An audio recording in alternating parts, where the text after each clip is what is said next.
purposefully blank because I guess they are constantly always doing these contests where you get to make your own label in the blank canvas there.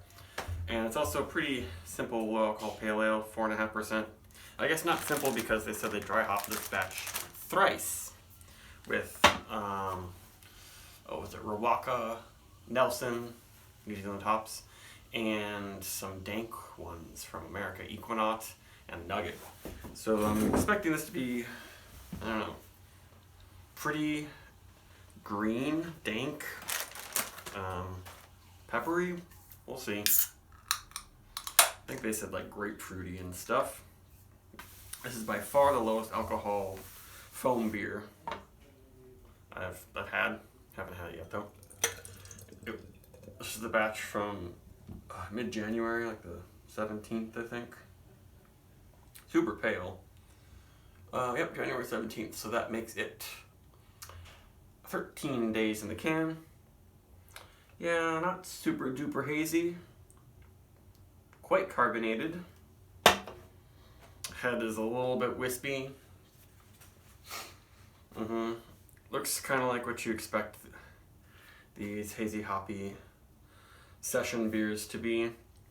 The only one I've had that managed to have a denser look and denser, better head under 5% is, I guess, Treehouse's Eureka Blonde Ale, but Equilibrium's Photon, that one's fantastic. So let's jump into it. Yep.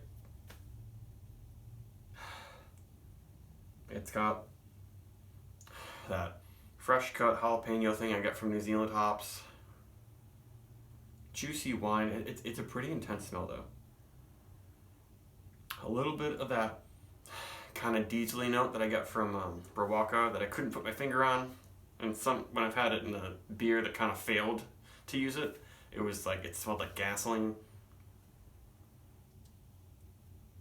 This is, very Nelson forward actually.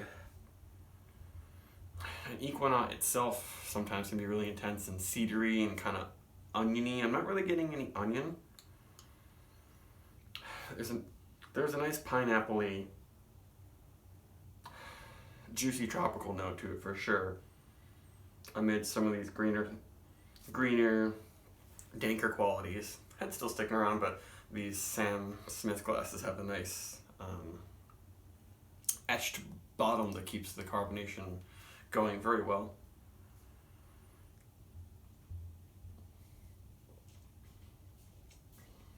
Whew. That's it. They could have called this a session IPA and no one would have batted an eye, because that is very, very hoppy. Seems like it's been dry hop thrice. First sip, it finishes very dry, but really tasty. Very good flavors. Pretty full body for the ABV, and the fact that it's not very sweet. We'll see what happens as I drink it. Maybe we'll try to get some more haze in there if there's anything happening. Not really. Oh, I guess I should have shown the can, but there's not much to see with the can. And I don't know if there's any haze in the bottom there. It is really fresh, so a beer this fresh should not have developed a lot of sediment if they know what they're doing with the New England style. It doesn't have the yeasty, doughy notes that I get from a lot of foam beers, but I haven't been able to pin down an exact character, like house character from their beers. They seem to vary quite a bit, especially from strength. Their single IPAs are similar and their double IPAs are similar, but there's a big difference between them both.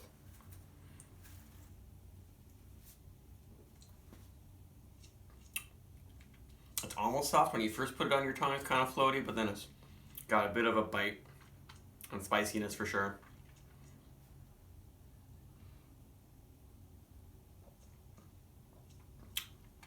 Not actually very bitter. Maybe a hint of hop burn stuff happening. Yeah, I guess all the foam beers usually have some kind of bite to them. They're not ultra soft like Treehouse or kind of mild or anything on the palate. They always give you an explosion of flavor. That's for sure.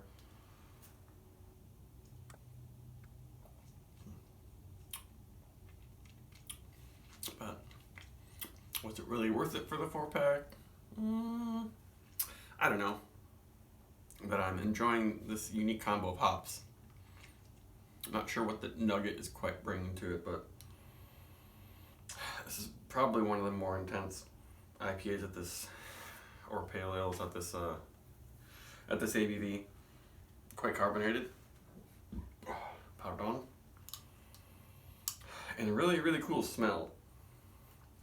But it just doesn't come fully through with the body and the drinking experience. It's not juicy.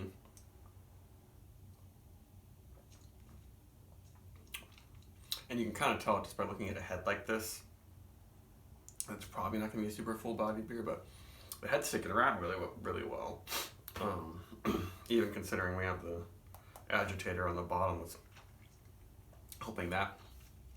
But I don't know if I necessarily recommend it. It'd be something that if you just want an intense foam hoppy experience, maybe want something refreshing, this is the way to go. Maybe more something I'd want in the summertime.